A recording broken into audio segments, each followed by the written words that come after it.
بسم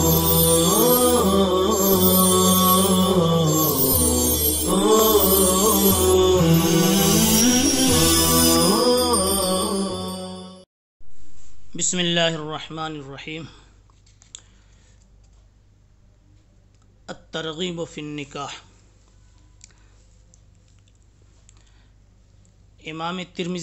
امام بخاری رحمۃ اللہ علیہ الترغیب فی النکاح اس ترجمۃ الباب سے کیا ثابت کرنا چاہتے ہیں، کیا بتلانا چاہتے ہیں؟ میں نے عرض کیا تھا نکاح کے شرعی حکم کے سلسلے میں پہلے مجتہدین کے اختلاف کو سمجھا جاوے تو حضرت کا منشا سمجھ میں آ جائے گا۔ گزشتہ سبق میں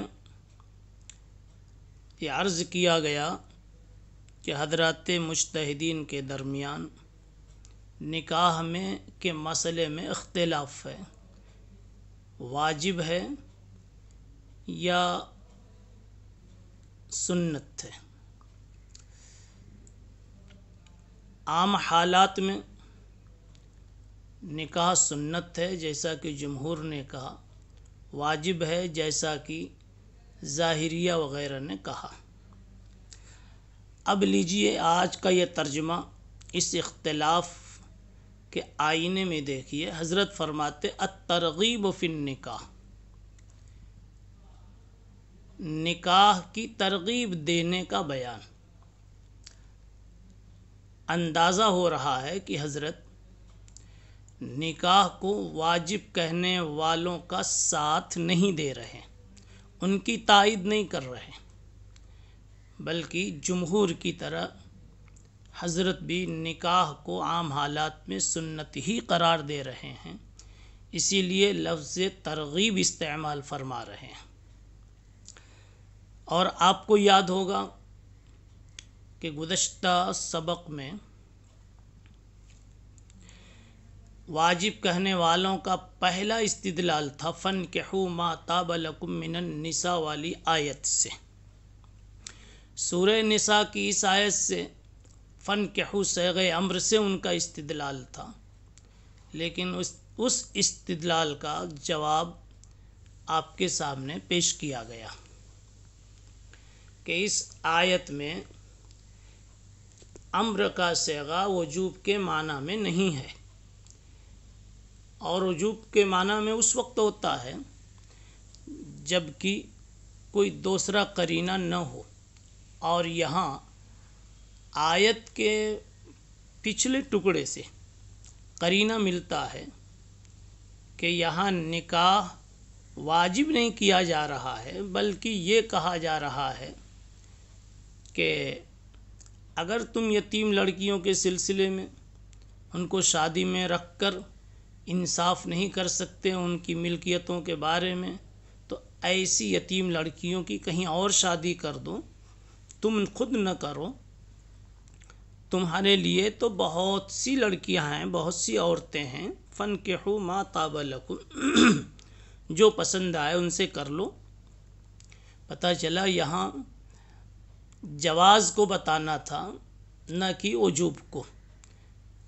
امام بخاری رحمۃ اللہ علیہ نے نکاح کی یہ آیت، سورہ نساء کی یہ آیت ذکر فرما کر ظاہریہ کے استدلال کی طرف بھی اشارہ کیا اور اس کے جواب کی طرف اشارہ کیا کہ اس آیت سے وجوب کا معنی ظاہریہ نے جس طرح نکالا ہے وہ استدلال استنباط صحیح نہیں ہے، اس سے وجوب نہیں نکلتا، بلکہ اس سے زیادہ اس سے سنیت، رغبت کا معنی، سنت کا معنی، امر محبوب و مطلوب ہونے کا معنی نکلتا ہے۔ اس لیے حضرت نے الترغیب فی النکاح کا عنوان لگایا۔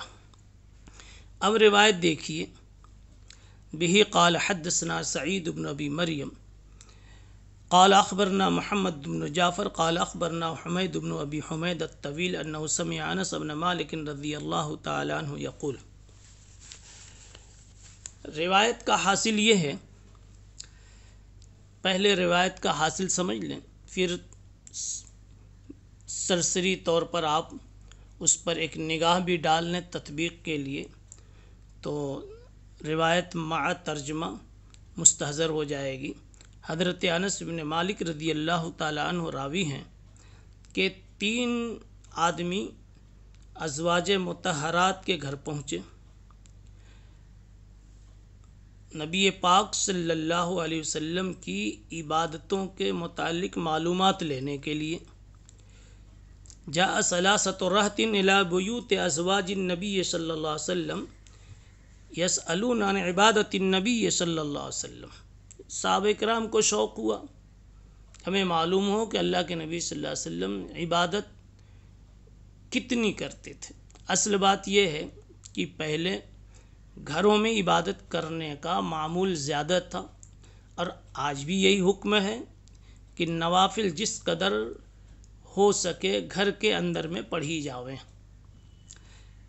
ہاں البتہ اس آدمی کے لیے جس سے گھر میں پڑھی نہ جاویں، یا گھر میں پڑھنے کے لیے جائیں اور جاتے جاتے راستے میں کسی اور عمل میں وہ مشغول ہو جائے، ایسے انسان کے لیے یہی بہتر ہے کہ مسجد ہی میں پڑھ لے، کم سے کم پڑھ تو لے۔ لیکن نوافل میں اصل حکم یہی ہے کہ گھر پر اس کا اہتمام کرے۔ اب جب گھر پر نفلیں پڑھی جاتی تھیں تو صحابہ کرام کو پتہ نہیں تھا کہ گھر پر آپ صلی اللہ علیہ وسلم کتنی اللہ کی عبادتیں کرتے ہیں، کتنی نفلیں پڑھتے ہیں، اس لیے سوال کی ضرورت محسوس ہوئی۔ یسألون عن عبادت النبی صلی اللہ علیہ وسلم فلما اخبروا کأنہم تقالوہا۔ یہ 3 آدمی تشریف لے آئے، ان تینوں نے آ کر کے ازواج مطہرات سے سوال کیا۔ ان لوگوں نے گھر کی عبادت کا معمول بتایا تو صحابہ کرام کو یہ عبادت کم محسوس ہوئی، یعنی ان کے ذہن میں جو خاکہ تھا، جو خیال تھا کہ اس سے بہت زیادہ جناب رسول اللہ صلی اللہ علیہ وسلم گھر میں عبادت کرتے ہوں گے، اس کو انہوں نے کہا کأنہم تقالوہا۔ تقالل یتقالل باب تفاعل سے کم سمجھنے کے معنی میں، اے عدوہا قلیلا، معمولی سمجھا۔ فقالو، چنانچہ وہ آپس میں تینوں آدمی کہنے لگے، وَأَيْنَ نَحْنُ مِنَ النَّبِيِّ صلی اللہ علیہ وسلم۔ ارے بھائی، نبی پاک صلی اللہ علیہ وسلم اللہ کے محبوب ہیں، بخشے بخشائے ہیں، اللہ نے آپ کے اگلے پچھلے سارے گناہ معاف فرما دیے ہیں، اس لیے اگر آپ اتنی عبادت پر اکتفا کرتے ہیں تو آپ کو حق ہے، یہی آپ کے لیے بہت بڑی بات تھی۔ اور پھر یہ کہ نبی پاک صلی اللہ علیہ وسلم کی عبادت میں جو کیفیت ہوگی، جو صفت مقبولیت ہوگی، وہ کیفیت، وہ صفت مقبولیت وہ کہاں سے ہم لائیں گے؟ اس لیے صحابہ کرام نے یوں کہا، وَأَيْنَ نَحْنُ مِنَ النَّبِيِّ صلی اللہ علیہ وسلم۔ ظاہر سی بات ہے کہ حدیث میں رسول اللہ صلی اللہ علیہ وسلم نے فرمایا، ایک صحابی کا ایک مد صدقہ اور بعد کے لوگوں کا احد پہاڑ کے برابر کا صدقہ، کبھی یہ بات کہ لوگوں کا صدقہ صحابی کے مد کے برابر صدقے کو نہیں پا سکتا۔ آخر کیا فرق ہے؟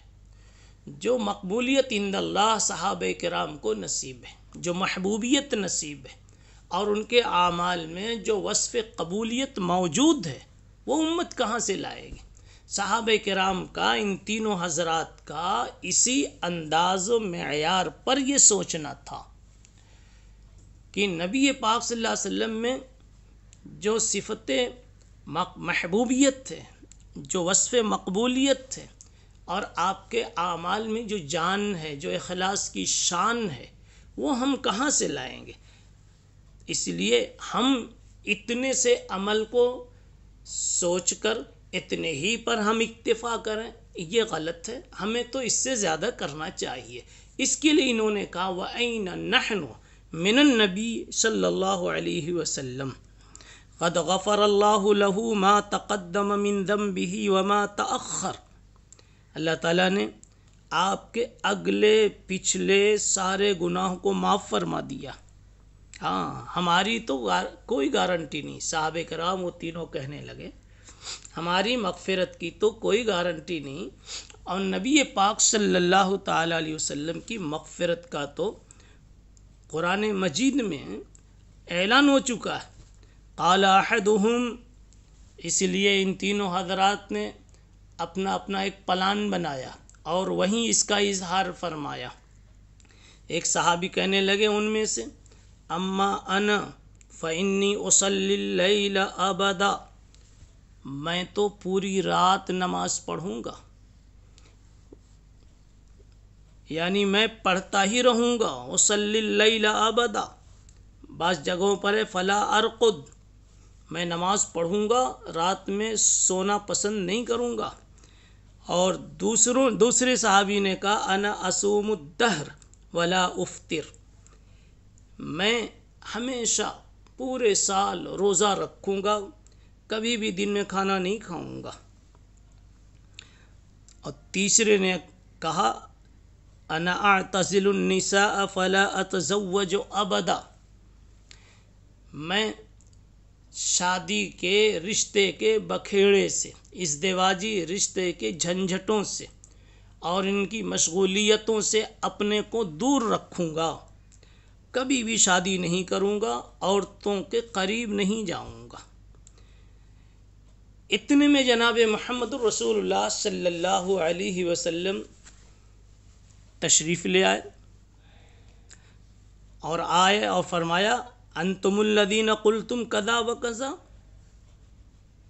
اللہ کے نبی نے آتے پوچھا کیسے آنا ہوا، اور پھر جواب ملا کہ ان حضرات نے آپ کی عبادت کے متعلق، آپ کے معمولات کے متعلق سوال کیا، ان کو یہ جواب دیا گیا، تو اس پر انہوں نے یہ تبصرہ اور تجزیہ کیا، تو فرمایا انتم الذین قلتم کذا و کذا، تم نے ایسی ایسی بات کہی ہے۔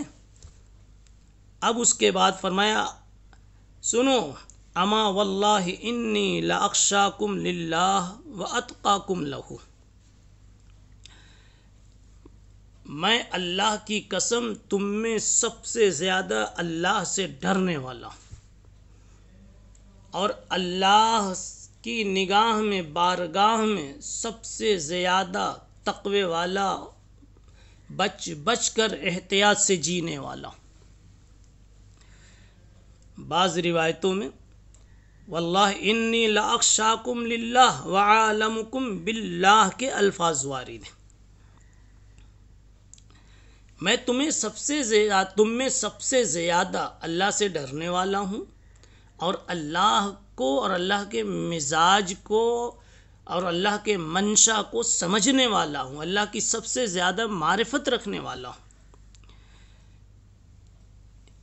اس لیے میں تمہارے خلاف، تم سے ہٹ کر میرا نظام عمل یہ ہوگا کہ لیکنی اصوم و افطر، میں تو کبھی روزہ بھی رکھوں گا اور کبھی دن میں افطار بھی کروں گا، کھانا بھی کھاؤں گا، وأصلی وأرقد، اور میں رات میں سوؤں گا بھی اور رات میں نفلیں بھی پڑھوں گا، وأتزوج النساء، اور میں عورتوں سے شادی بھی کروں گا، فمن رغب عن سنتی فلیس منی، جو میری سنت سے بے رغبتی برتے وہ ہماری جماعت سے نہیں ہے۔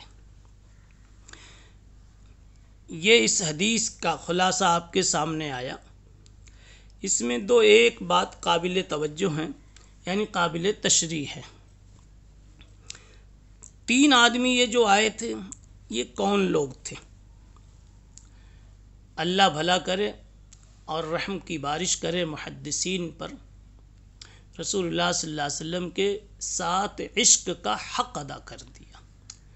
اللہ کے نبی نے یہ بات کہی تو کس کے سامنے کہی؟ کون سن رہا تھا، یہاں پر بھی بالکل اسی طرح سے وہ 3 آئے تو کون لوگ تھے۔ ناموں کی تعین میں شارحین میں تھوڑا سا اختلاف۔ ایک قول کے مطابق حضرت علی،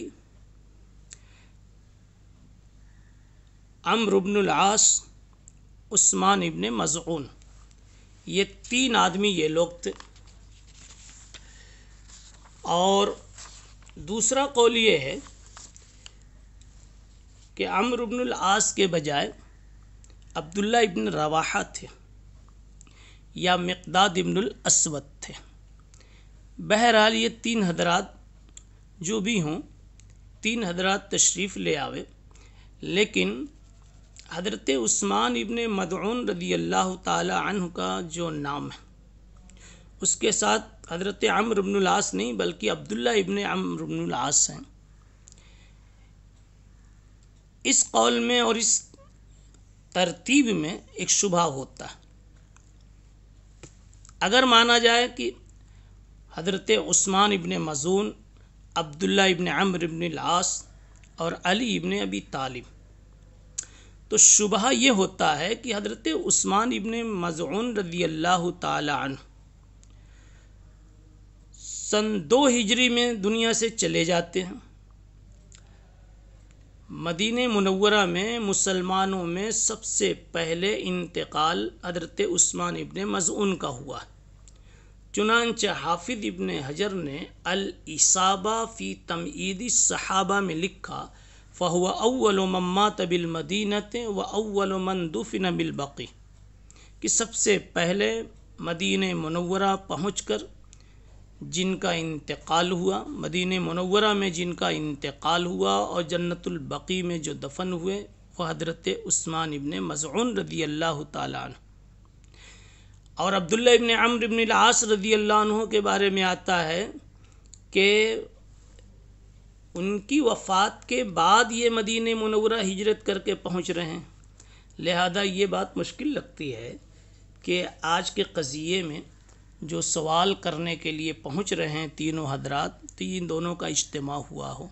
ممکن ہے حضرت عثمان کے بجائے کسی اور صحابی کا نام رہا ہو، یا یہ ممکن ہے کہ عبداللہ ابن عمرو ابن العاص کے بجائے جیسا کہ بتایا گیا کہ مقداد ابن الاسود ہے یا عمرو ابن العاص ہیں، ان میں سے کوئی صحابی رہے ہوں۔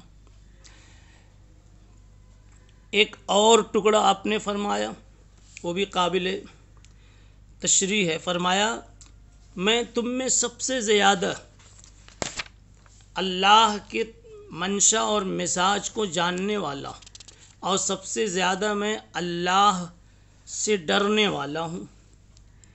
اس کا مطلب یہ ہے کہ میری عبادات میں جتنا اعتدال ہوگا، تمہاری تجویزات میں اتنا اعتدال نہیں ہو سکتا، اس لیے کہ جس کے لیے عبادت کرنا ہے اس کے مزاج کو میں جانتا ہوں۔ جو مہمان آنے والا ہے وہ کتنا مسالہ، مرچی مسالہ اور نمک اس کو کتنا چلتا اور کتنا نہیں چلتا وہ مجھے معلوم ہے، اس لیے میں جتنا صحیح بناؤں گا وہ دوسرا کوئی نہیں بنا سکتا۔ اسی انداز پر سمجھیں کہ اللہ کے مزاج اور منشا کو میں خوب سمجھتا ہوں، یعنی میری جو قوت علمیہ ہے اور جس شان کی ہے اور جتنی بلند ہے تمہاری نہیں ہے۔ اور ایسے ہی تم نے کہا میں رات بھر نفلیں پڑھوں گا، ہمیشہ روزہ رکھوں گا، شادی کے بندھن میں نہیں بندھوں گا، اس کا تعلق عمل سے ہے، اور مجھ میں اللہ نے جتنی عمل کی صلاحیت اور طاقت رکھی ہے وہ ظاہر سی بات ہے کہ تمہارے اندر میں نہیں ہے۔ اس لیے میں اپنی قوت عملیہ اور قوت علمیہ کے اعلیٰ مقام پر فائز کیے جانے کی بنیاد پر یہ کہہ رہا ہوں کہ جو کچھ میری طرف سے ملے وہی تمہارے لیے سنت ہے، اور جو میرے طریق سے ہٹ کر کے کوئی تجویز کرے وہ ہمارے طریق سے ہٹا ہوا مانا جائے گا۔ آج کا سبق اتنے پر مکمل کیا جاتا ہے۔ پھر انشاءاللہ اگلی ملاقات میں سبحان اللہ بحمدہ سبحان اللہ العظیم۔